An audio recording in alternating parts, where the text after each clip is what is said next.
با عرض سلام به شما بینندگان عزیز، نوید محمدزاده هستم. با یه زنگ سلامت دیگه در خدمتتون. امیدوارم که همیشه شاد و تندرست باشید.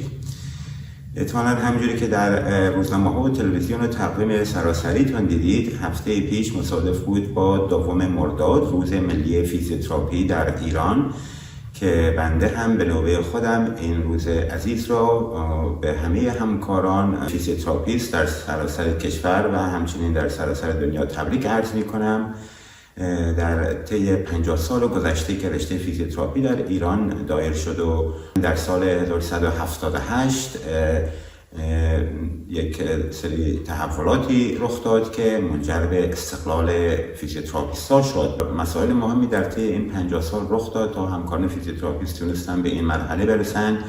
همونجوری که میدونیم فیزیوتراپی در تمام دنیا پیشرفت‌های خیلی زیادی داشته و در کشور ما هم همکاران مرتب از دانشگاه و مراکز فیزیوتراپی و انجمن و بورد فیزیوتراپی همه مشغولن تا فیزیوتراپی را به استانداردهای روز دنیا نزدیکتر و شایداً بالاتر ببرن، چرا که ما نوابغ خیلی خوبی در رشته فیزیوتراپی داریم. میدونیم که برای ورود به این رشته بایستی رتبه‌های خیلی بالایی در ایران داشته باشی، مخصوصا برای کنکور، که بتونی این رشته رو تموم بکنی. و همچنین در کشورهای دیگه هم فیزیوتراپی، دوستان قبلا بارها توضیح دادم که رشته‌ای که با تمام بیماری‌های بدن سر و کار داره، با بیماری‌های دستگاه اسکلت، بیماری‌های قلب و عروق، بیماری‌های نورولوژی، بیماری‌های ورزشی، بیماری‌های ناشی از کار و حرفه ما. در واقع حتی اگه کسی هم بیماری و آسیبی نداشته باشه، باز فیزیوتراپی میتونه خیلی مؤثر باشه، چرا که میتونیم با مدیریت خوب و با توصیه‌ها و ارزیابی کلی که از بدن نفر داشته باشیم، میتونیم 10 نکته مهم به عنوان پیشگیری ارائه بدیم و توصیه بکنیم به عزیزان که از 10 بیماری و مشکلات پیشگیری بکنن. با عنوان مثال پیشگیری از آسیب‌های ورزشی، پیشگیری از بیماری‌های دستگاه اسکلت مثل آرتروز، پیشگیری از بیماری‌های نورولوژی، پیشگیری از بیماری‌های قلب و عروق که با نیم ساعت ورزش و تمرین درست بر مبنای موقعیت و بدنی هر نفر میتونیم اونو بهشون توصیه بکنیم. پس از هر نظر که بخوایم نگاه بکنیم، فیزیوتراپی میتونه تأثیرات خیلی زیادی در زندگی تک تک مردم داشته باشه. به همین خاطر جای واقعا قدردانی تشکر داره از همه عزیزان فیزیوتراپیست در داخل کشور که مخصوصا در طی این چند سال که با کرونا دست پنجه نرمی کردن، مشکلات خیلی زیادی را تحمل کردن. حتی 7 نفر از همکاران عزیز فیزیوتراپیست جونشون رو از دست دادن و به عنوان شهدای سلامت از اونها یاد میشه.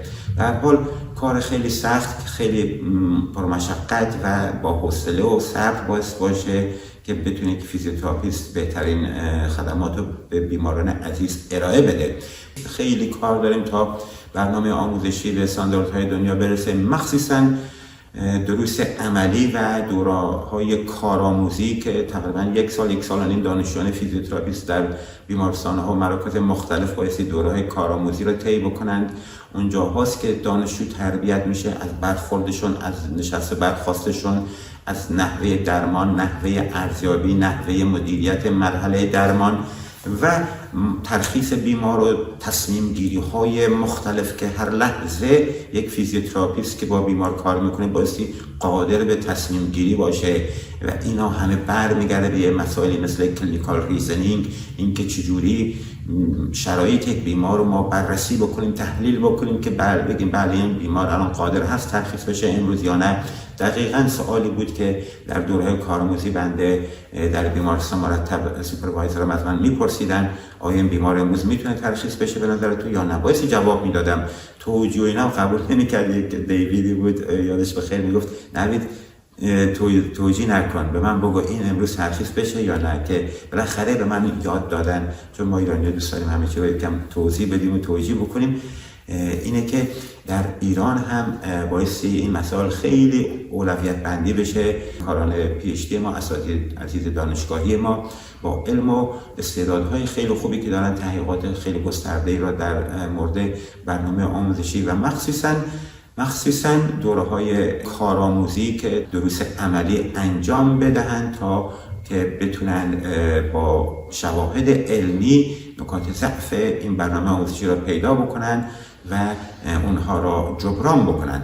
این نکته را توضیح بدم که از سالیان سال همکاران فیزیوتراپیست دنبال این هستن که برنامه آموزشی به سطح دکترای حرفه‌ای ارتقا پیدا بکنه که امیدوارم وزارت بهداشت با یک دیدگاه باز با این برخورد بکنه و ارتقاء برنامه آموزشی دوستان به نفع همه خود شماها خواهد بود، نه تنها به نفع یک نفر یا دو نفر.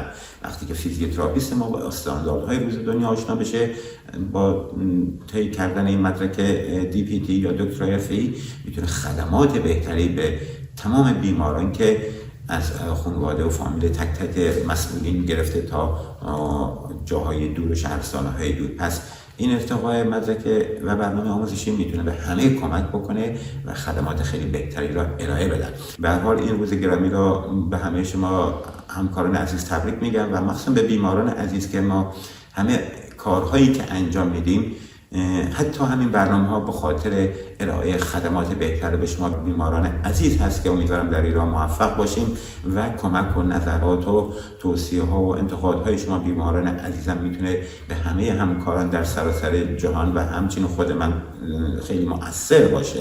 پس امیدوارم که همتون ما را از نظرات و انتقاداتون بی‌نصیب نگذارید و این انتقادها باعث پیشرفت ما میشه. دوستان، بنده که انتقاد میکنم در کنارشم میدونم که صدها استاد دلسوز داریم که صبح تا شب برای دانشجویان، برای همکاران زحمت میکشن، چه در دانشگاه چه بیرون دانشگاه، ولی باز هم کارهای زیادی هست که بایستی انجام بشه تا به استانداردهای روز دنیا برسیم، چرا که ما استعدادهای خیلی خوبی در این رشته داریم، ولی بایستی برنامه آموزشی یکم به روز بشه، مخصوصا آموزش دوره‌های عملی و دروس عملی. خیلی ممنونم از همه شما عزیزانی که این روز را به بنده و سایر همکاران تبریک گفتین از سراسر دنیا. امیدوارم که در این سال آینده هم بتونیم با خدمات با استاندارد بالا به شما کمک‌های زیادی بکنیم. در اینجا یک سوالی از یک همکاری که برای بنده فرستادن در هفته پیش رو براتون میخونم و جوابش هم میدم. همونجا هم جواب دادم، در کانال و اینستاگرام هم شیر کردم، ولی از اونجایی که خیلی سوال مهمی بود و بارها پرسیده شده بود دوباره اینو براتون ریویو میکنم. این همکار گرامی گفتن سلام، وقتتون بخیر دکتر، میشه یه توضیحی در مورد اینکه پیاده‌روی واسه چه مریض‌هایی ممنوع هست بدین؟ اصولا مریض‌های آرتروز و دیسکوپاتی با پیاده‌روی طولانی دردشون شروع میشه، چه توصیه‌ای میتوانیم بکنیم که هم بتونن پیاده‌روی کنن و همین که درد نداشته باشن؟ خب این نکته خیلی زیادی تو این سوال هست. ببینید ده‌ها همراه این کارزار به بنده پیام دادن که گفتن ما آرتروز داریم، دیسک کمر داریم و که چندین تا از این پیام ها رو در برنامه قبلی براتون شیر کردم، ولی برای اینکه اینو یه بار مفید مختصر خلاصه براتون بگم، یه بار دیگه جوابی که بنده برای این همکار دادم و براتون میخونم. نوشتم خیلی ممنون همکار گرامی، لطفاً برنامه زنگ سلامت 308 رو ببینید، توضیحات کافی رو در اونجا دادیم. ولی در کل پیاده‌روی نه تنها برای هیچ بیماری ممنوع نیست، بلکه برای همه بیماری ها لازم و مفید است. برای بیماران آرتروز و دیسکوپاتی هم اتفاقا خیلی لازم و مفید هست، به شرطی که تمرینات مربوط به زانو و کمر را مرتب انجام دهند، تمرینات نرمشی و کششی کامل پاها را انجام دهند و اون موقع پیاده‌روی کم کم شروع کنند تا حدود نیم ساعت هم یکم کمتر و بیشتر برای هیچ مریضی ضرر نداره.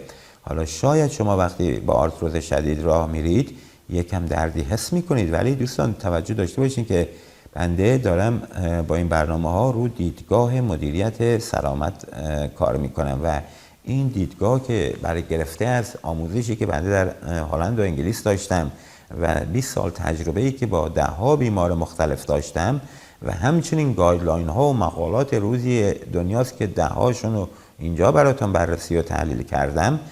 چیست این دیدگاه؟ به ما میگه فیزیوتراپی و یا مدیریت دوره درمان برخلاف فرهنگ و اخلاقیات کشور ما که فقط دنبال تسکین درد هستند، چه بیماران چه همکاران، این اشتباهه.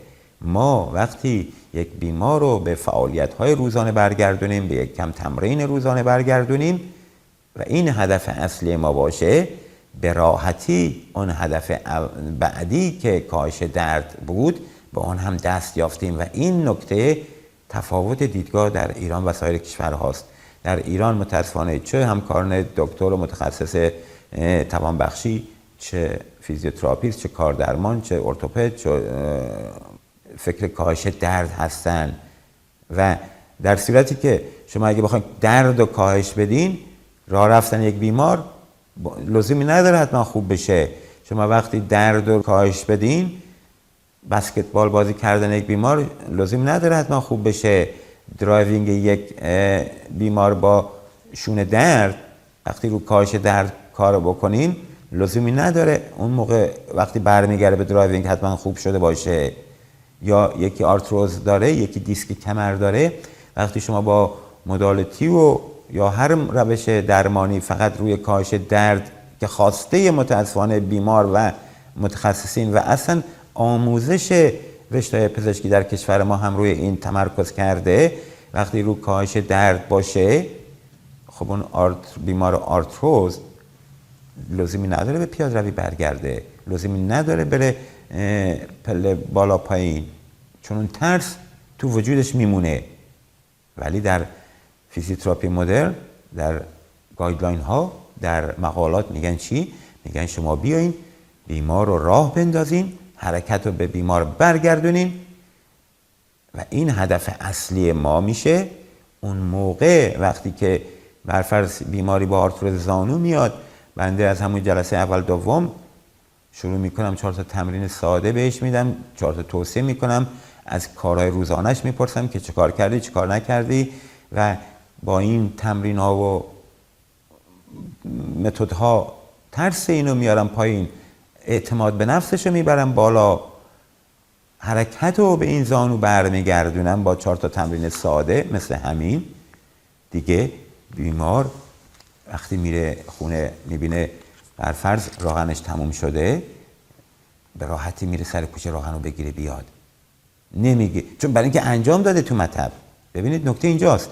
ولی اگه تمرکز من روی درد باشه، برفرض بیان حالا با یخ گرما نمیدونم مدالتی درای نیدلینگ هر چیزی، من بخوام فقط رو درد این کار بکنم که بیمارم خوشش میاد، واقعا ترجیح میده که ما رو درد کار بکنیم، چون مخصوصا ما تو ایرانی متاسفانه وقتی درد میگیریم همه چی رو ول میکنیم.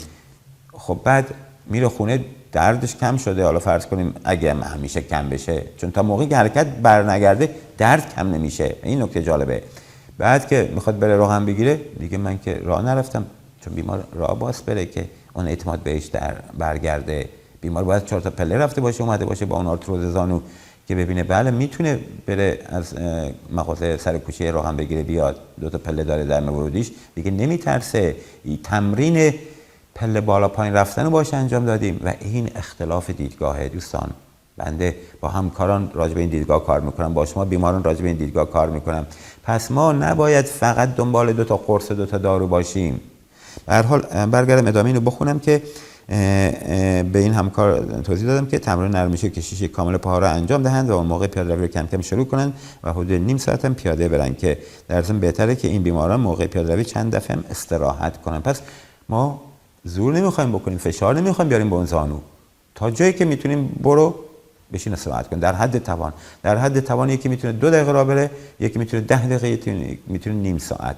به سر 10 دقیقه رسید لازم شد میشینه. و اصلا بنده این در حد توان میخوام یک اصطلاحی بشه برای شما بیماران و همچنین همکاران استفاده بکنید. این یک اسکیل خیلی خوبیه که میتونیم به هر بیماری بگی در حد توان پیاده روی کن، در حد توان از روی صندلی پاشو بشین، در حد توان این بایسپس کرول رو انجام بده، در حد توان. هر کسی اینو میتونه در حد توان خودش راحت متوجه بشه. اینه که پس برای پیاده روی هم با این فرمول شروع میکنیم. همینجا با صدها بیمار بنده همینجوری از 5 دقیقه 10 دقیقه شروع کردم به نیم ساعت رسوندم و اون موقع است که دردش هم کاهش پیدا کرده، چون حرکت که برگرده درد میره پایین. این نکته اصلی. پس هدف اصلی فیزیوتراپی و مدیریت درمان در ایران با کل، چه از دانشگاه گرفته تا مراکز بیمارستان و مراکز درمانی خصوصی و غیره و سازمان‌های بهزیستی و همه جا، بایستی مدیریت فعالیت‌ها و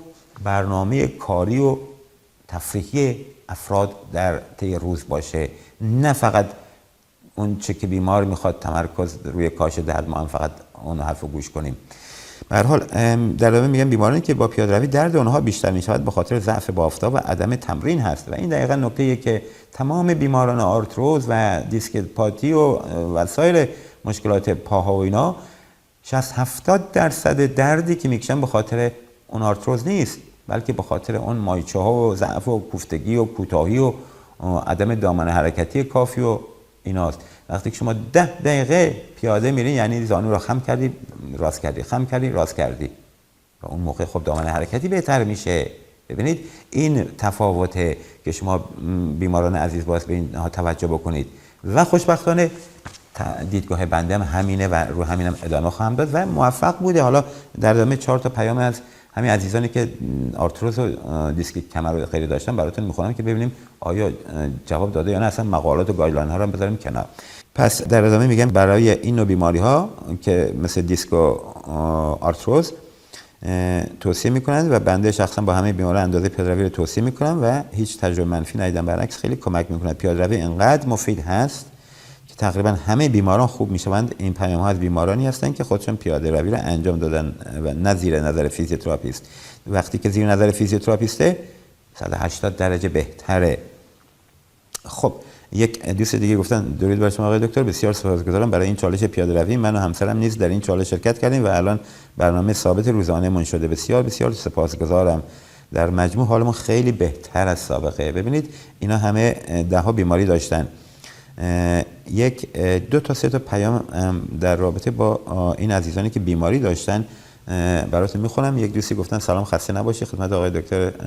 آقای دکتر من نمیدونم چطور از شما به خاطر این کارزار تشکر کنم، چون واقعا من از مشکل جدی دیسک گردن و سایدگی لگن و اضافه وزنی که داشتم نجات دادین و با این کارزار تونستم 3 تا 4 کیلو وزن که به خوابم نمیدیدم کم کنم. انشالله خدا همیشه نگهدارتون باشه، چون با این کار من را به زندگی برگردونید. پس ببینید ایشون سایدگی لگن داشته، یکی از بیماری خیلی سخت و عصب خورد کنیه، ولی هر روزم عکسشو فرستاده و بنده اینجا دارم. یکی دیگه باز همینجا گفتن درود آقای دکتر نازنین، من 44 سالمه و همچنان به کارزار 10,000 گام در روز ادامه میدم. قدم اینقدر و وزنم اینقدر، گاهی اوقات حدود 2-3 ساله که زانوی چپم درد مبهمی داره که با استراحت هم خوب نمیشه. سال گذشته به پزشک مراجعه کردم که توضیحاتش رو نمیخوام بخونم، ولی در پایان میگه که ولی پیاده‌روی دیگه در من نهادینه شده و در زندگی من به صورت یک اصل در اومده. خب ببینید دوستان، بنده به ایشون حالا توصیه کردم، ایشون هم قبول کردن، پیاده‌روی کردن. خب وقتی که این جواب به من و شما میده، پس این تایید کننده همون دیدگاه است. میگم هرچند مقالات و گایدلاین ها مثلا میگم قبول نداریم، اینا مال اجنبیان، کاری نداریم بهشون. پس ببینید حرف بیماره. یکی دیگه باز میگه درود دکتر عزیز، سپاس بابت کارزار 10,000 قدم در روز، همچنان پیاده‌روی بنده ادامه دارد و روتین انجام میشود. تقریبا میگم 70-80% عزیزانی که شروع کردن همچنان ادامه میدن، برای اینکه نهادینه شد.